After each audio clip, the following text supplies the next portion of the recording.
James chapter 4, verse 1, he asks a question: what causes all the fights and the quarrels among you? And then he answers his question: does it not come from the battling within you, all those desires that you have? And he talks about coveting and he talks about selfishness. And so really he poses the question, why is there so much unnecessary conflict? Do you ever feel that way at work or at home? It's like we don't have to be going through all of this. And James says, well, it comes from pride and selfishness and envy and coveting.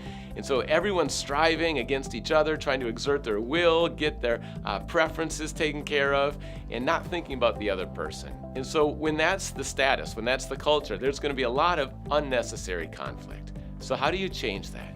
And James in chapter 4, verse 2 says, you have not because you have not asked God. And so the answer is prayer. The answer is going to God, relying on God, asking for God's help, seeking the Lord, and receiving from God.